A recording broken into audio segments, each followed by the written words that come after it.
Assalamualaikum warahmatullahi wabarakatuh. Perkenalkan, nama saya Riana Mulia Cahyani, NIM 18112C2006. Di sini saya akan memaparkan proposal yang berjudul Penurunan kadar mangan dalam air menggunakan serbuk cangkang telur ayam dengan variasi konsentrasi dan waktu kontak dengan metode spektrofotometri. Pertama ada latar belakang masalah, yaitu air yang sehat merupakan kebutuhan pokok bagi kebutuhan manusia, di mana air bebas dari racun dan mineral serta zat organik berlebih, dikutip dari Gordon dan kawan-kawan tahun 1967. Selanjutnya ada mineral-mineral seperti zat besi dan mangan umumnya terkandung dalam tanah secara ilmiah, di mana mangan dalam jumlah kecil dibutuhkan untuk pembentukan jaringan. Dikutip dari Henneman dan kawan-kawan tahun 1993. Dalam jumlah yang relatif sedikit atau kurang dari 0,5 mg per liter, mangan dalam air minum dapat bermanfaat untuk menjaga kesehatan otak dan tulang, membantu menghasilkan enzim untuk metabolisme tubuh yang berguna, mengubah karbohidrat dan protein menjadi energi, dikutip dari Anonymous tahun 2010. Namun dalam jumlah yang relatif besar atau lebih dari 0,5 mg per liter, mangan dalam air minum bersifat neurotoksik yang dapat menyebabkan gejala susunan syaraf, lemah pada kaki, insomnia, mempengaruhi fungsi otak, saluran pernapasan, dan dapat memicu penyakit bronkitis dan emboli paru. Oleh karena itu, diperlukan adanya upaya untuk menurunkan kadar mangan di dalam air. Dikutip dari Ahmad 2004. Selanjutnya, dari hasil penelitian yang telah dilakukan oleh Insui Asri dan kawan-kawan tahun 1997, diambil dari beberapa sampel air bersih yang digunakan di rumah tangga tipe kecil yang pemukimannya berada di dekat pabrik daerah Jawa Barat, dilakukan pemeriksaan logam Fe dan mangan. Didapat hasil bahwa kadar mangan rata-rata paling tinggi didapat di daerah Bekasi dengan kadar mangan rata-rata 1,140 ppm pada musim kemarau dan 0,423 ppm pada musim hujan. Selanjutnya, berdasarkan penelitian dari Effendi tahun 2003 didapat bahwa sebanyak 33% sumur gali yang dipergunakan masyarakat untuk kebutuhan sehari-hari di daerah Jakarta mengandung mangan dengan kadar melebihi baku mutunya. Sedangkan berdasarkan Peraturan Menteri Kesehatan Republik Indonesia nomor 416 Menkes /1990 tentang syarat-syarat dan pengawasan kualitas air, kadar maksimum mangan yang diperbolehkan yaitu 0,5 mg per liter. Berbagai usaha dapat dilakukan untuk menanggulangi pencemaran logam, antara lain menggunakan metode fitoremediasi, pengolahan dengan proses fisika, kimia, dan filtrasi, serta teknologi pengendapan. Kemudian hasil penelitian yang dilakukan oleh Farizan menyebutkan bahwa cangkang telur ayam memiliki lebih dari 10.000 pori-pori sehingga dapat diperkirakan dapat untuk menyerap suatu solut dan dapat digunakan untuk adsorben. Dalam penelitiannya, proses adsorpsi dilakukan pada sampel Fe dengan konsentrasi 50 ppm, dilakukan penambahan serbuk cangkang telur 10, 12, dan 14% berat per volume dengan perendaman 3, 4, dan 5 jam. Didapat hasil yang paling optimum dari penelitiannya yaitu dengan penambahan serbuk cangkang telur sebanyak 14% dengan lama perendaman 5 jam dengan penurunan kadar Fe sebesar 92,92%. Dan dari hasil Satriani dan kawan-kawan 2016 menyebutkan bahwa proses adsorpsi dapat dianalogikan sebagai proses di mana molekul meninggalkan larutan dan menempel pada pori-pori adsorben. Pada proses adsorpsi dilakukan pada sampel Pb 60 ppm ditambahkan dengan serbuk cangkang telur sebagai adsorben dengan variasi 0,25 gram, 0,5 gram, 0,75 gram, 1 gram, dan 1,25 gram, serta variasi perendaman 10, 20, 30, 40, dan 50 menit. Didapat hasil optimum 98,91% dengan variasi berat 1 gram pada 30 menit. Kemudian, dari hasil penelitian yang dilakukan oleh Amalia dan kawan-kawan pada tahun 2021 untuk mengetahui kemampuan absorpsi adsorben dari limbah cangkang telur ayam terhadap logam besi Fe dengan sistem batch, penelitian ini dengan menggunakan sampel Fe 5 ppm dilakukan dengan variasi waktu pengadukan yang digunakan yaitu 30 menit dan 60 menit. Sedangkan masa adsorben yang digunakan sebesar 0,5 gram, 1 gram, 1,5 gram, 2 gram, dan 2,5 gram. Hasil dari penelitian yang paling optimum didapat dari masa adsorben 1,5 gram dengan waktu kontak 60 menit, yaitu 99,65%. Selanjutnya, dalam penelitian lain yang dilakukan oleh Turaidah dan kawan-kawan pada tahun 2015, berdasarkan data hasil penelitian, penurunan kadar mangan pada sampel air yang mengandung mangan sebesar 1,149 ppm dengan menggunakan kulit pisang kepok dengan variasi berat adsorben yaitu 0,06 gram, 0,07 gram, 0,08 gram, 0,09 gram, dan 0,1 gram dalam waktu kontak 30 menit. Penurunan kadar mangan paling besar terjadi pada dosis 0,1 gram dengan persentase penurunan mencapai 52,916%. Pada penelitiannya, yang berperan sebagai adsorben yaitu kulit pisang kepok, di mana akan menjerap logam-logam berat yang ada di dalam air termasuk mangan. Kandungan polisakarida di dalam kulit pisang adalah yang berfungsi sebagai adsorben, di mana polisakarida sendiri merupakan komponen terbesar dalam kulit pisang yang terdiri dari amilosa, amilopektin, dan selulosa. Berdasarkan penelitian sebelumnya yang telah dilakukan, dapat dianalisis dan dibandingkan metode menurunkan logam berat mangan menggunakan adsorben serbuk cangkang telur ayam. Di sini ada rumusan masalah. Rumusan masalahnya yaitu, adakah pengaruh variasi konsentrasi serbuk cangkang telur ayam serta lama perendaman ataupun lama kontak terhadap penurunan kandungan mangan 2+ dalam air? Tujuannya, pertama, untuk mengetahui kemampuan absorpsi adsorben dari limbah serbuk cangkang telur ayam berdasarkan variasi massa adsorben serta waktu kontak terhadap logam mangan. Selanjutnya, untuk mengetahui variasi massa adsorben serta waktu kontak terhadap penurunan logam mangan pada air yang paling efektif. Kemudian ada manfaat penelitian. Yang pertama, bagi peneliti, untuk mengetahui kepada peneliti tentang penurunan kandungan ion mangan 2+ dalam air menggunakan serbuk cangkang telur ayam berdasarkan variasi konsentrasi serta lama perendaman. Yang kedua, bagi masyarakat diberikan memberi informasi kepada masyarakat tentang manfaat limbah cangkang telur ayam yang bisa digunakan untuk menurunkan kandungan mangan 2+ dalam air, sehingga memudahkan masyarakat untuk mendapatkan air bersih. Yang ketiga, bagi universitas sebagai tambahan referensi serta inventaris perpustakaan untuk membuat karya tulis ilmiah berikutnya.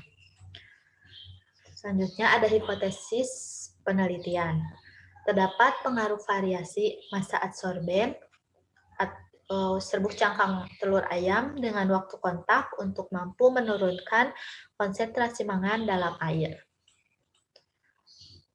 Selanjutnya ada tinjauan pustaka. Yang pertama, air. Air ialah senyawa kimia yang berarti dan bersifat universal, yaitu mampu melarutkan banyak zat-zat kimia semacam garam, asam, serta molekul organik lainnya. Air sangat berarti dalam kelangsungan proses biokimia makhluk hidup seperti kegiatan rumah tangga, teknologi pangan, energi listrik sebagai sumber air bersih, serta air minum. Dikutip dari HAPNI 2012. Selanjutnya ada sifat air, dapat digolongkan menjadi 3 macam. Yang pertama yaitu sifat fisik, di mana dapat berwujud padat, cairan, dan gas. Kedua, sifat kimia, di mana air mempunyai pH 7 atau netral, tidak mengandung racun, dan logam berat berbahaya.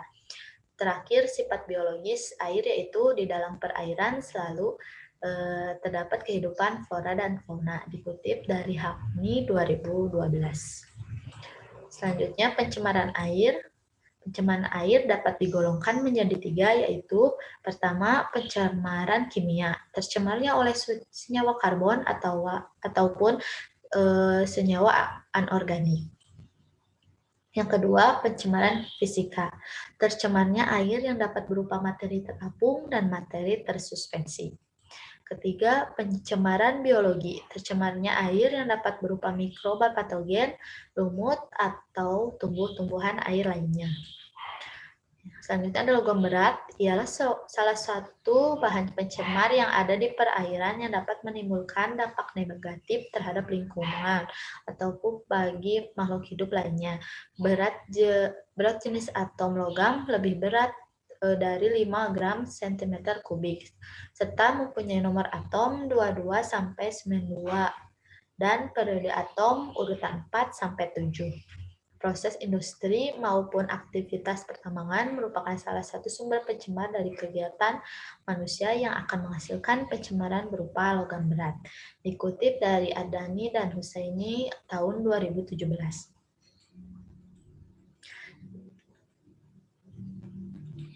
Selanjutnya ada mangan, merupakan metal berwarna kelabu kemerahan. Pada alam, mangan biasanya ditemui pada bentuk senyawa dengan berbagai macam valensi. Air yang mengandung mangan berlebih akan mengakibatkan rasa warna seperti coklat, ungu, atau hitam, dan kekuruhan. Dikutip dari Fauziah tahun 2010. Di bawah 0, mg per liter adalah kandungan mangan yang diizinkan pada air yang dipakai untuk keperluan domestik karena toksisitas mangan relatif sudah tampak pada konsentrasi rendah. Air yang berasal dari tambang asam bisa mengandung mangan terlalu dengan konsentrasi kurang lebih 1 mg per liter. Selanjutnya, dampak mangan dalam kehidupan. Endapan mangan MnO2 akan memberikan noda pada bahan atau benda-benda yang berwarna putih dan dapat menyebabkan bau dan rasa pada air. Selain itu, unsur ini bersifat toksis pada alat pernapasan. Mangan yang terlalu membentuk Mn2+ dari bahan-bahan organik pada air bersih dapat mengakibatkan banyak sekali dampak negatif. Misalnya, menyebabkan bercak-bercak berwarna agak coklat pada pakaian, menyebabkan bau dan rasa logam yang aneh apabila dibiarkan kontak dengan udara, menimbulkan noda pada produk-produk industri misalnya seperti kertas, tekstil, atau sebagainya. Selanjutnya, cangkang telur. Cangkang telur ayam adalah bagian terluar dari telur yang berfungsi untuk melindungi komponen isi telur dari kerusakan baik secara fisika, kimia, maupun mikrobiologi. Dikutip dari Jacinda 2013. Cangkang telur mempunyai 4 lapisan, yaitu pertama, lapisan kutikula, kedua, lapisan busa, ketiga, lapisan mamileri, keempat, lapisan membran. Cangkang telur yang sudah diteliti mengandung gizi dari komponen penyusunnya, yaitu berupa air 1,6%, protein 3,3%, bahan organik 95,1%, komposisi kimia dari kulit telur terdiri dari lemak 0,36%, air 0,93%, protein 1,71%, serat kasar 16,21%, abu 71,34%. Serbuk kulit telur ayam mengandung kalsium berupa kalsium karbonat sekitar 39%. Sekitar 95% kalsium karbonat dengan berat 5,5 gram terkandung dalam kulit telur yang kering, menurut Niels pada penelitian sebelumnya, dikutip dari Syam 2016. Selanjutnya, kalsium karbonat merupakan penyusun utama cangkang telur berupa serbuk, namun kelarutan dalam air meningkat dengan adanya sedikit garam amonium atau karbon dioksida dan terdeposit dalam partikel cangkang telur karena mempunyai luas permukaan yang besar sehingga mempunyai daya absorpsi yang tinggi dan dapat dijadikan adsorben dalam keadaan tidak diaktifasi maupun diaktifasi. Cangkang telur memiliki protein asam mukopolisakarida yang dapat dijadikan sebagai adsorben, dikutip dari Ratnasari tahun 2017. Selanjutnya ada adsorpsi, definisinya yaitu merupakan proses pemisahan di mana komponen tertentu dari suatu fase fluida berpindah ke permukaan zat padat yang menyerap adsorben. Biasanya partikel-partikel kecil dapat menyerap ditempatkan dalam suatu hamparan tetap, kemudian fluida dialirkan melalui hamparan tersebut sampai zat padat itu mendekati jenuh dan proses pemisahan yang dikehendaki tidak dapat berlangsung lagi. Adsorpsi umumnya dapat dijelaskan dari tegangan permukaan suatu zat padat, dikutip dari Ajeng 2010. Proses absorpsi terjadi pada permukaan pori-pori dalam adsorben sehingga bisa terabsorpsi dalam logam dalam cairan mengalami proses-proses sebagai berikut. Pertama, perpindahan massa logam dari cairan ke permukaan adsorben. Perpindahan massa logam dari cairan dalam pori ke dinding pori adsorben. Difusi dari permukaan adsorben ke dalam absorben melalui pori. Adsorben logam pada dinding pori adsorben. Selanjutnya, faktor-faktor yang mempengaruhi adsorpsi. Pertama, ada jenis adsorbat, yaitu ukuran molekul adsorbat merupakan hal penting karena molekul-molekul yang dapat diadsorpsi adalah molekul-molekul yang diameternya lebih kecil atau sama dengan diameter pori adsorben. Dua, kepolaran zat molekul-molekul yang lebih polar dapat menggantikan molekul-molekul yang kurang polar yang terlebih dahulu teradsorpsi. Kedua, ada karakteristik adsorben, di mana kemurnian adsorben sebagai zat untuk mengadsorpsi, maka adsorben yang lebih murni lebih diinginkan karena kemampuan absorpsi lebih baik. Selanjutnya ada luas permukaan dan volume pori adsorben yang teradsorpsi semakin tinggi dengan bertambahnya luas permukaan dan volume pori adsorben.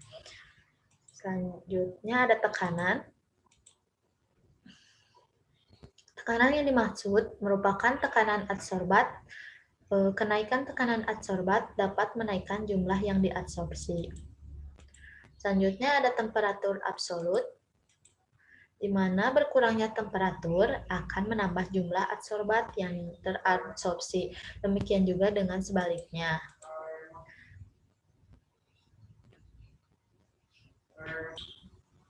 Selanjutnya ada interaksi potensial. Antara adsorbat dengan dinding adsorben sangat bervariasi, tergantung dari sifat adsorbat-adsorben. Dikutip dari Bobby 2008. Selanjutnya adsorben. Adsorben adalah padatan yang mampu menyerap adsorbat ke bagian permukaannya. Adsorbat dapat berupa ion logam, zat warna, maupun bahan organik, dikutip dari Magfirona 2019.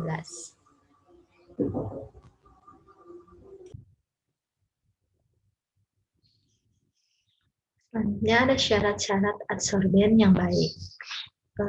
Antara lain, mudah didapat, harganya murah, bisa diregenerasi kembali dengan mudah, tidak boleh terjadi reaksi kimia dengan campuran yang akan dimurnikan, memiliki luas permukaan yang besar, tidak menghasilkan residu berupa gas atau bau, tidak beracun, tidak terlarut dalam zat yang akan diabsorpsi, memiliki daya jerat tinggi.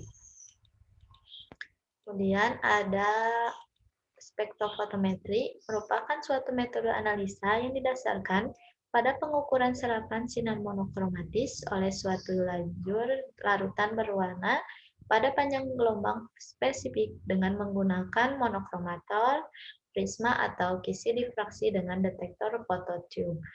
Dikutip dari DEA tahun 2010. Spektrofotometer merupakan alat untuk mengukur transmitan atau adsorban suatu sampel sebagai fungsi panjang gelombang.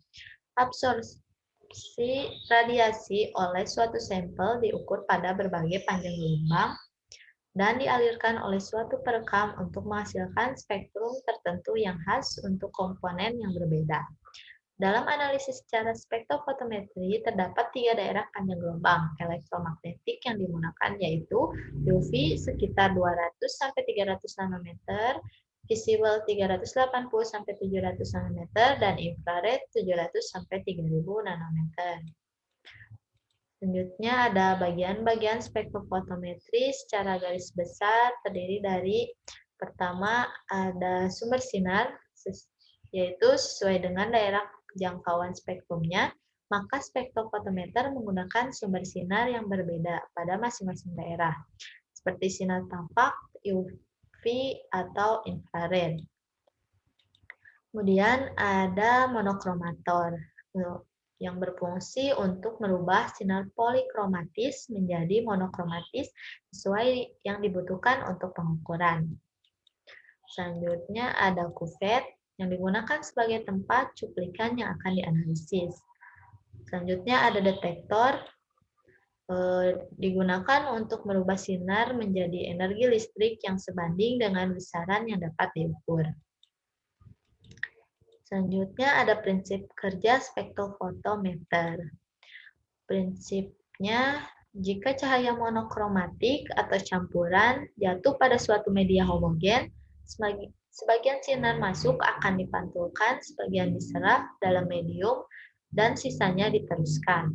Nilai yang keluar diteruskan dinyatakan dalam nilai absorbansi lantaran memiliki interaksi dengan konsentrasi sampel. Hukum Bir menyatakan absorbansi cahaya berbanding lurus dengan konsentrasi dan ketebalan bahan atau medium. Kemudian metode penelitian. Jenis penelitiannya merupakan penelitian eksperimental dan dilakukan di laboratorium. Sampel yang berbeda diabsorpsi menggunakan absorben dari cangkang telur ayam dengan massa absorben yang ditambahkan 0,5 gram, 1 gram, 1,5 gram, 2 gram, 2,5 gram, dan 3 gram. Dan waktu kontak yang berbeda yaitu sampel didiamkan selama 30 menit, 60 menit, dan 90 menit, dan 120 menit. Kemudian disaring, lalu dianalisis menggunakan spektrofotometri sehingga penurunan kadar mangan pada sampel dapat diketahui. Selanjutnya, waktu dan tempat pelaksanaan. Waktu yang dibutuhkan peneliti ini adalah kurang lebih 2 bulan. Kegiatan dilakukan di tempat Lembaga Pengujian Mineral di PT Padijo Buana di Bandung. Variabel penelitiannya, variabel independen dalam pengujian yaitu massa serbuk cangkang telur, waktu perendaman atau waktu kontak. Variabel dependennya dalam pengujian yaitu penurunan kadar mangan pada sampel. Kemudian ada alat dan bahan. Alat yang digunakan yaitu tabu ukur, blender, oven, neraca analitik, kertas saring daun corong, desikator, cawan penguapan, spatula, ada baskom untuk wadahnya, pipet tetes, gelas kimia, magnetic stirrer, dan saringan. Bahan yang digunakan yaitu cangkang telur ayam, Aquades, serbuk mangan sulfat H2O. Yang pertama, prosedur kerja yaitu pembuatan absorben dari cangkang telur ayam. Pertama, cuci bersih cangkang telur ayam, bersihkan dari kotoran yang menempel. Kemudian, direndam air panas selama 10 menit, bilas dan keringkan di bawah sinar matahari. Selanjutnya, haluskan dengan cara blender, kemudian diayak hingga menjadi serbuk halus. Selanjutnya dipanaskan dalam oven selama 1 jam, kemudian cek kadar airnya. Selanjutnya pembuatan sampel mangan artifisial yang dibuat dengan melarutkan serbuk senyawa mangan sulfat hidrat dengan Aquades. Limbah mangan artifisial dibuat berdasarkan pada perhitungan. Konsentrasi mangan yang dibutuhkan yaitu sebesar 2 mg per liter. Larutan induk dibuat terlebih dahulu yaitu 1000 mg per liter. Berikut perhitungan pembuatan larutan mangan 1000 mg per liter dari serbuk mangan sulfat. Diketahui ARMN 55, ml mangan sulfat H2O 169. Di sini dari dibutuhkannya 1000 ppm, yaitu ditimbang 250 mg serbuk mangan sulfat 2H2O yang diencerkan dengan volume 250 ml. Selanjutnya, mangan dilarutkan dalam 250 ml Aquades. Setelah itu membuat sampel limbah 2 mg per liter. Larutan induk diencerkan dengan Aquades, yaitu 1000 ppm yang dibutuhkannya sekitar 3,5 liter. Jadi larutan induk 7 ml dilarutkan dengan 3,5 liter Aquades. Jumlah limbah yang dibutuhkan oleh penelitian ini adalah sebanyak 100 ml setiap reaktor. Reaktor yang tersedia yaitu 33 reaktor. Jadi untuk sampel dan 1 reaktor untuk kontrol. Selanjutnya ada pengujian penurunan kadar mangan dalam air dengan adsorben serbuk cangkang telur ayam. Disiapkan sampel air mengandung mangan masing-masing 100 ml untuk setiap perlakuan. Massa adsorben yang ditambahkan sebanyak 0,5 gram, 1 gram, 1,5 gram, 2,5 gram, dan 3 gram. Kemudian sampel yang telah ditambahkan massa adsorben letakkan di atas magnetic stirrer dan waktu pendaman atau waktu kontak diatur selama 30 menit, 60 menit, 90 menit, dan 120 menit. Diaduk dengan kecepatan 200 rpm. Setelah sampel sudah sesuai dengan waktu yang ditentukan, sampel disaring dengan kertas saring dan diukur kadar mangan dengan alat spektrofotometri. Selanjutnya, metode analisis data. Yang pertama ada analisis deskriptif, efektivitas menurut absorpsi dengan menggunakan serbuk cangkang telur pada penurunan kadar mangan dinyatakan dengan persen dan persentase absorpsi mangan dapat dihitung dengan menggunakan rumus sebagai berikut, di mana persen absorpsi didapat dari konsentrasi awal larutan dikurangi konsentrasi akhir larutan dibagi konsentrasi awal larutan dikali 100%. Selanjutnya ada metode statistik. Dalam penelitian ini data analisis dengan tujuan untuk mengetahui hubungan variasi massa adsorben dengan waktu perendaman. Oleh karena itu digunakan metode analisis ANOVA 2 arah atau two-way ANOVA. Karena pengujian ini digunakan untuk mengetahui apakah pengaruh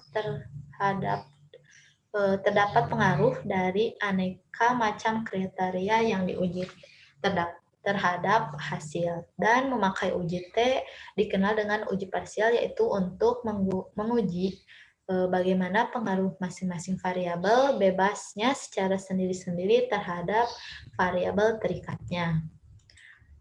Ini daftar pustaka yang dipakai.